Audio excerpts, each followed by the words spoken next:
లేకపోతే రకరకాలుగా కార్యాలు చేసిన కోసం కాదు సృష్టి ఎదురు చూస్తుంది. హల్లెలూయా. ఎవరి కోసం చూస్తుందండి?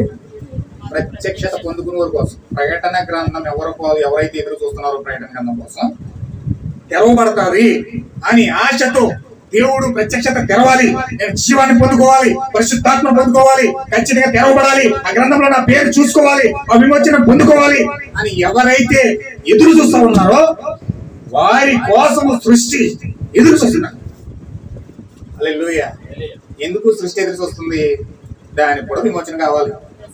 కొబ్బరి చెట్లకు విమోచన కావాలి, తాటి చెట్లకు విమోచన కావాలి, ఆ యొక్క ప్రతి చెట్టుకు కూడా విమోచన కావాలి, జంతువులకు విమోచన కావాలి. ఆ యొక్క ప్రతిదీ కూడా ఆదాము దేవుడు ఏం చెప్పించాడంటే నీ బట్టి నేల శపించబడింది అన్నాడు. ఎవరిని బట్టండి? దేవుడు కుమారుని బట్టి. దేవుడు కుమారుడు చేసిన పాపాన్ని బట్టి, దేవుడు కుమారుడు మీరిన ఆజ్ఞను బట్టి, దేవుడు మీరిన అతిక్రమించిన పాపాన్ని బట్టి, ఆదామును బట్టి దేవుడు సృష్టిని చెప్పించాడు. ఇప్పుడు ఆదాము విమోచించబడి మరలా సృష్టిని విమోచించేది ఎవరంటే ఆదామే. ఆదామే సృష్టిని విమోచించాలి, దేవుడు కాదు. దేవుడు సృష్టిని విమోచించలేడు. దేవుడి కోసం కూడా సృష్టి ఎదురు చూడలేదు. ఎవరి కోసం చూడాలంటే అసలు సృష్టి ఎవరి కోసం చూడాలండి? దేవుడి కోసం చూడాలి. కానీ దేవుడితో పని లేదు సృష్టికి. దేవుడు చట్టం రాసేసాడు. ఏ చెట్టు ధర్మశాస్త్రం రాశాడు? పంటికి పన్ను, కంటికి కన్ను. అంటే ఏ ముళ్ళుతోనే తీయాలట. మీ తెలుగులో చెప్తే బాగా అర్థమవుతుంది. ముళ్ళుని అంటే ఏ పాపంతో పడ్డాడో ఆ పాపము పడ్డవాడు విమోచించబడి సృష్టిని విమోచించాలి. ఆదామును బట్టి సృష్టి పాపం అయిపోయింది. అందుకే బైబిల్లో ఉంటుంది మరణ శాసనం రాసినోడే మరణించాలని ఉంటుంది. ఎబ్రీ పత్రికలో మరణ శాసనం రాసినాడు ఎవరు? దేవుడు. ఏదైనా తోటలో ఆదాముతో పలికాడు, నీవు ఈ ఫలం తినుమున నిశ్చయంగా చేస్తావు అన్నాడు. మరణ శాసనం రాసిచ్చాడు. ఏదైనా తోటలో మరణ శాసనం రాసిచ్చాడు. అక్కడ ఈ ఫలము తినుమున నిశ్చయంగా చచ్చిపోతావు అన్నాడు. రాసిచ్చాడు ఆ శాసనం. ఇప్పుడు రాజునుడు చచ్చిపోవాలని వచ్చి అప్పుడే ఆ శాసనం చెబుతుంది అక్కడ. చదువుతారా? చదవండి ఒకసారి. ఎబ్రీ పత్రిక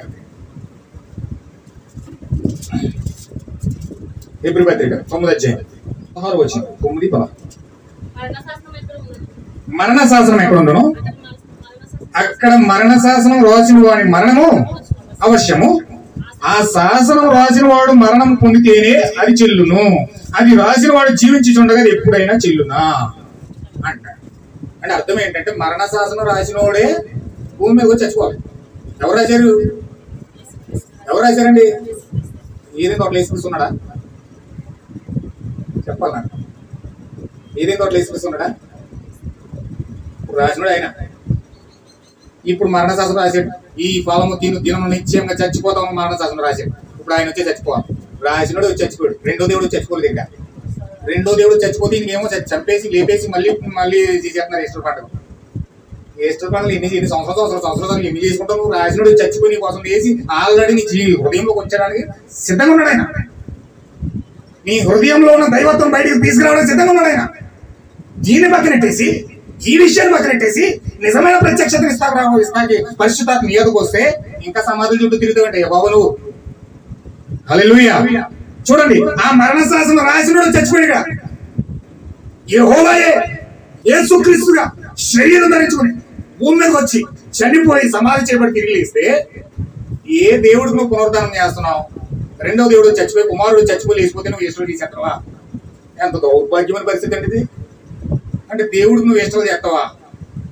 పుట్టినరోజులు సచిన రోజులు చేసి ఎంతకాలం ఏ విధంగా చేస్తావు? అందుకే యేసుక్రీస్తు అన్నాడు, మీ అమావాస్య దినాలు పండగ దినాలు నాకు అసహ్యం పుట్టిస్తున్నాయి అన్నాడు. ఏమన్నాడండి? దేవుడికి ఏమో అసహ్యంగా పుట్టిస్తుంటే వీళ్ళు మాత్రం కోడి బిర్యానీ చేసింది కదా. మా పండగ అండి, మా క్రైస్తవుల పండగ. ఎవడెట్టాడు నీకు పండగ? ఎవడెట్టాడే నీకు పండగ? రోమ చక్రవర్తి తిట్టాడు. ఆయన పేరెట్టుకుని చేసుకో పేరు ఈస్టర్ పండగ, అష్టాది పేరెట్టుకో. మరి ఎంత దౌర్భాగ్యమైన పరిస్థితి అంటే చాలా దారుణం. ఆ మరణ శాసనం రాసినోడు చచ్చిపోయాడు. దేవుడే శరీరధారి ప్రవక్త రూపంలో ప్రభువైన యేసుక్రీస్తుగా నీవు కూడా వచ్చి మాట్లాడుతున్నాయి. తీసుకెళ్ళి చంపేశారు. వీళ్ళే చంపేశారు. మళ్ళీ ఈస్టర్ పండుగ ఎవరైతే ఇవ్వండి. ఎవరైతే బంగారం ఇచ్చారో, ఎవరైతే కానుకలు ఇచ్చారో, ఎవరైతే దశభాగాలు ఇచ్చారో, ఎవరైతే హోమాలు అర్పించారో, ఎవరైతే ఆ యొక్క కార్యాలన్నీ యెహోవా చేస్తామని చెప్పి యెరూషలేము దేవాలయంలో చేశారో వాళ్ళే తీసుకెళ్లి సిలువ వేసేసారు. పిల్లల దగ్గరికి వెళ్ళి సిలువ వేయండి అని కేకేశారు. ఎంత ఎంత దౌర్భాగ్యం పరిస్థితి అండి. సిలువ ఏంటని కేకలేసిన మళ్ళీ లేపేసి పండుగ చేసేస్తారా?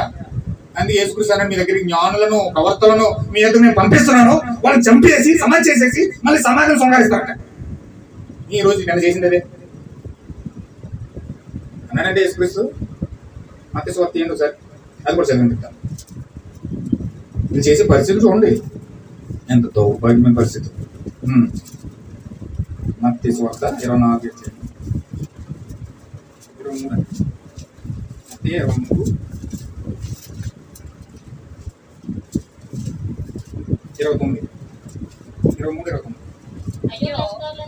అయ్యో వేసదారులైన శాస్త్రులారా, పరిచయులారా, ఎంత బాగా పిలుస్తున్నాడు చూడండి దేవుడు ప్రభువైన యేసుక్రీస్తు. మీరు ప్రవక్తల సమాధులను కట్టించుచు, నీతిమంతుల గోరీలను శృంగారించుచు, సిమెంట్ వేసి పెయింట్ వేసి శుభ్రం కలికేసి ముగ్గులెట్టేసి, మనము మన పితరుల దినములలో ఉండిన ఎడల ప్రవక్తల మరణ విషయంలో వారితో పాలివారిమే ఉండకపోతుందని చెప్పుకుంటాడు. బాబా యేసుక్రీస్తు కాలంలో ఉంటేనే అసలు సిరివేనండి. ఆయన కాళ్ళు ఎటు బతిమలేదు. ఎందుకంటే దేవుని శాఖ తెలుసుకుంది కదా, ఇప్పుడు తెలుసుకుంది. మన అప్పుడు ఇప్పుడున్న వ్యక్తి అనుకుంటాడంటే ఇలాగని. ఆ కాలంలో నేను ఉంటే యేసుక్రీస్తు కాళ్ళని కడిగేది శుభ్రంగా అనుకుంటాడండి. నువ్వు ఆ కాలంలో ఉన్నది పని చేస్తాను, ఈ కాలంలో ఉన్నది చేస్తాను. అందువలన మీరు ప్రవక్తలను చంపిన వారి కుమారులై ఉన్నారని మీ మీద మీరే సాక్ష్యం చెప్పుకుంటున్నారు. మీరును మీ పితరుల పరిమాణం పూర్తి చేయుడి. సర్పములారా, సర్ప సంతానమా, నరక శిక్షను మీరు ఎలా తప్పించుకుందరు? అందుచేత ఇదిగో నేను మీ యొద్దకు ప్రవక్తలను, జ్ఞానులను, శాస్త్రులను పంపుచున్నాను. మీరు వారిలో కొందరిని చంపి చిలివేదురు, కొందరిని సమాజ మందిరంలో కొరడాలతో కొట్టి పట్టణం నుండి పట్టణం తరుముదురు. నీతిమంతుడైన హేబేలు రక్తం మొదలుకొని బలిపీఠమును దేవాలయముకు మధ్య మీరు చంపిన బరకీయ కుమారుడు జకరియా రక్తము వరకు, అంటే యోహాను బాప్తిస్మిచ్చే యోహాను, భూమి మీద చిందింపబడిన నీతిమంతుల రక్తం అంతయు కూడా ఎవరి మీద వస్తుందండి? ఈ వీళ్ళ మీద, ఈ సమాధులు శృంగారించేసి ఏస్తుల పండుగ చేసుకున్న మీద రక్తం తెచ్చి పడిపోతుంది. ఎంత భయంకరమైన తీర్పు పొందుకున్నారు చూడండి ఏస్తుల పండుగ చేసుకుని. దేవుని యొక్క రక్తాపరాధము వారి మీద ఉంది. రోజు మా పండగ చేసుకున్న వారిలో ఈ రోజు ప్రభువైన యేసుక్రీస్తు యొక్క రక్తాపరాధం వారి మీద పడుతుంది. ఈ రోజు అన్నాడు, అందుకే యేసుక్రీస్తు పిలాతు అన్నాడు, ఈ రక్తము నాకు ఎటువంటి సంబంధం లేదని చెప్పేసి చేతులు కడిగేసుకున్నాడు. చేతులు కడుక్కోవడం మీద కడుక్కున్నాడు కానీ నేను వదలలేదట దెయ్యం.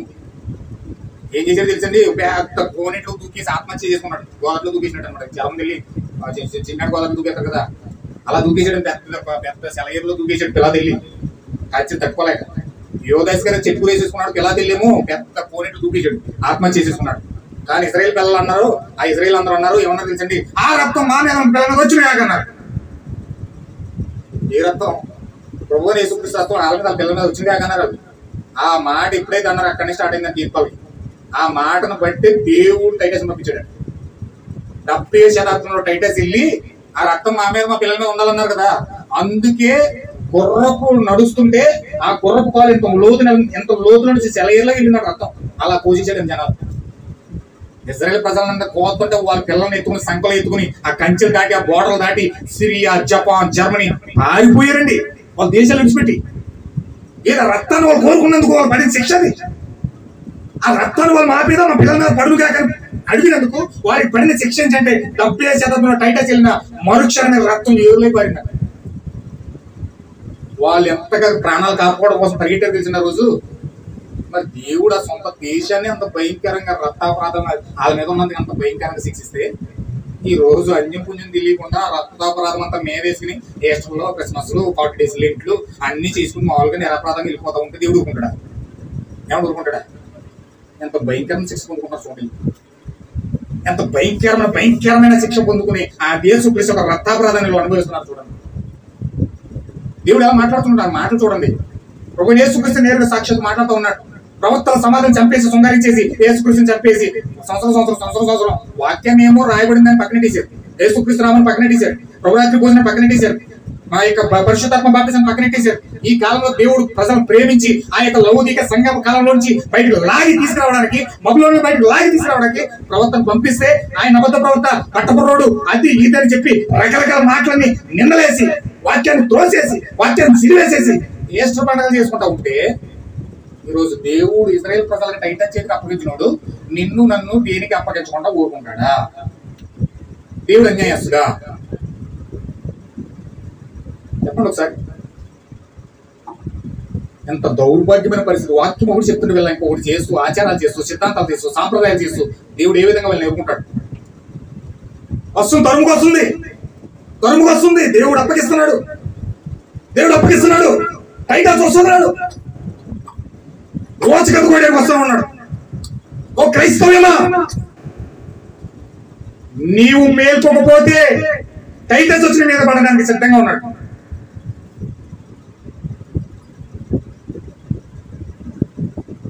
జనాలకు మెరుపు లేదండి. లవోదీక సంకలం ఉన్నారు కదా, తెగ నిద్రవుతున్నారు ఆత్మలో. త్వరపట్టి నిద్రవుతున్నారు. 7 గంట 6 నెలలు నిద్రవుతుందంటే 6 నెలలు మెలుపుకుంటుంది. ఇప్పుడు 6 నెలల కాలం క్రైస్తవుకి వచ్చింది. ఎక్కడ కొరకట్టి నిద్రవుతుంది? ఏనుగులాగా ఎగ నిద్రవుతున్నారు.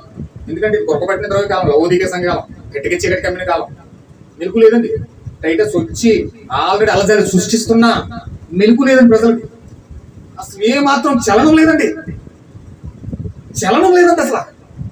దేవుడు అప్పగించడా? వదిలేస్తాడా? హల్లెలూయా.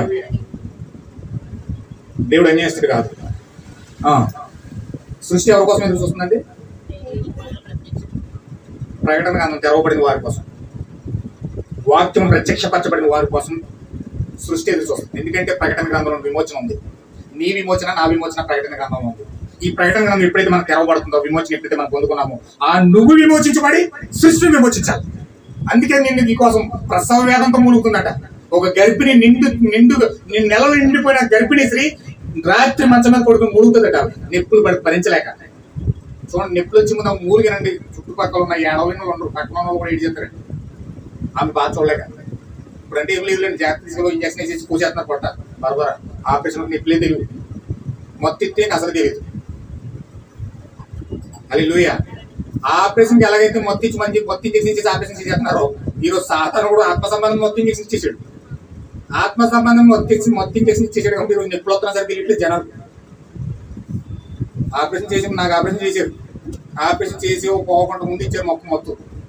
ఒక 1.5 గంట మొత్తం ఇచ్చేస్తే నేను ఇలా ఇక్కడి నుంచి ఇక్కడికి ఇచ్చాను మొత్తం. ఇక్కడ నుంచి తెలియట్లే. కాలు ఇలా లేపేస్తున్నారు. నా కాలు ఇంత లావు అయిపోయినట్టు అనిపిస్తున్నారు. ఇంత లావు ఉందేమో అనుకున్నాను నేను. ఇలా లేపేస్తున్నారు, కింద పడేస్తున్నారు, దెబ్బల్ని పూసేస్తున్నారు, బరబర చుట్టూ కొట్టేస్తున్నారు. ఏం చేస్తున్నా నాకు ఏం తెలియట్లేదు. అలా ఉంది ఈరోజు క్రైస్తవం. ఎన్ని జరిగిపోయినా, ఎన్ని జలజళ్ళు వచ్చినా, ఎన్ని ఘోరాలు జరిగిపోయినా, ఎన్ని హత్యలు జరిగిపోయినా, ఎన్ని మీదడిపోతున్నా సరే, ఎన్ని ప్రాబ్లమ్స్ వచ్చేస్తున్నా సరే, టైటస్ త్వరం కోసమైనా సరే చలనం లేదు అసలుకి. ఎందుకని మొత్తం చేసి ఇచ్చేసాడు సాతాను. హల్లెలూయా. అందుకే ఈ సృష్టి వారి కోసం ఎదురు చూడలేదండి. ఎవరైతే విమోచించబడాలని కోరుకుంటున్నారో, ప్రలాపిస్తున్నారో, ప్రసవవేదన పడుతున్నారో వారి కోసం సృష్టి ఎదురు చూస్తుంది. అది మనకు తెలియాలంటే ప్రత్యక్షత పొందుకోవాలి. యేసుక్రీస్తు యొక్క ప్రత్యక్షత మన జీవితంలోకి ఎప్పుడైతే వస్తుందో, అప్పుడు మనం ఈ మొత్తం నుంచి తేరుకొని ఆ యొక్క ప్రత్యక్షత పొందుకొని, విమోచన పొందుకొని, అప్పుడు మనం దేవుని సన్నిధిలో సృష్టిని విమోచించే స్థితికి మనం అయిపోతాం. హల్లెలూయా.